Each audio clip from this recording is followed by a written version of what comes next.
Hello preschool families. Happy Holy Saturday to you. It's a little chillier out here tonight than it was earlier. I'd love to read a story to you. It's an Easter story called The First Easter Bunny. It's kind of explains why the rabbit or the bunny is so important here at Easter and why we even have a bunny associated with Easter.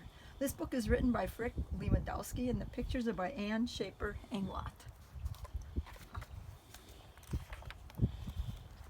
Long ago, in a far-off land, there lived a bunny rabbit who loved to watch people.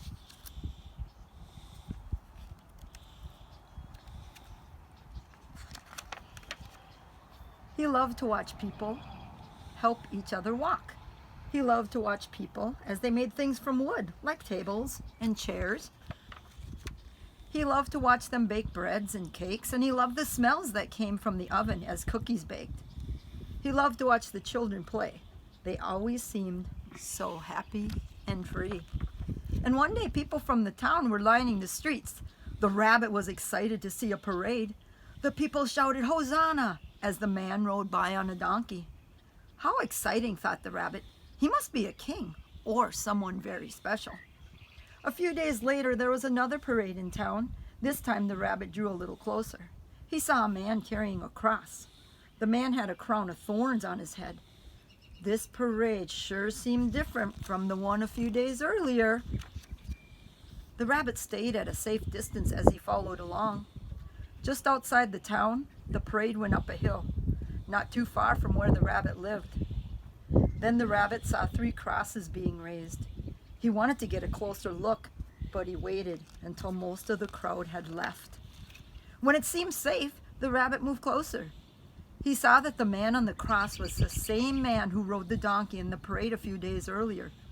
The rabbit was confused, but he remembered how the older rabbits always told the younger rabbits to beware of people because people can change their minds quickly. The rabbit looked up at the man. How sad he looked. How sad too were his mother and friends who stood beneath the cross and cried. A storm broke out and the rabbit ran. Lightning always frightened him. From his home, the rabbit saw some people take the man off the cross and place him in a cave. The rabbit knew what that meant. He had seen other people placed in caves. He knew the man was not alive.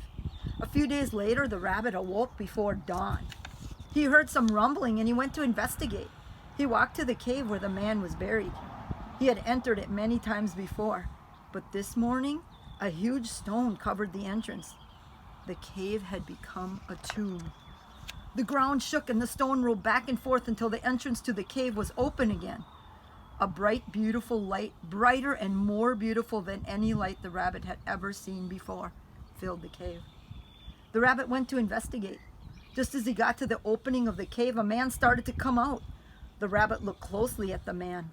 It was the same man he had seen in the parade a week earlier. The same man who had hung on the cross a few days earlier and had died. Now he was alive. He was alive. And the rabbit was the first living creature to see him. The rabbit was so excited he wanted to tell everyone the good news. But he couldn't because rabbits can't talk. He felt so sad and frustrated. The man bent down and gently patted the rabbit on the back of his neck.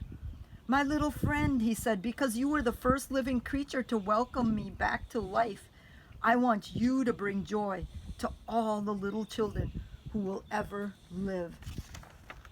This day will be called Easter, and every year on Easter Sunday, you will make the little children happy by bringing them sweet treats like jelly beans, colored eggs, cookies, and cakes. And forevermore, whenever Easter comes and big people find joy in hearing the good news that Jesus lives, little children will hear that the first living creature to see the risen Jesus was the Easter Bunny." So happy Easter, preschoolers. I hope you enjoyed the story.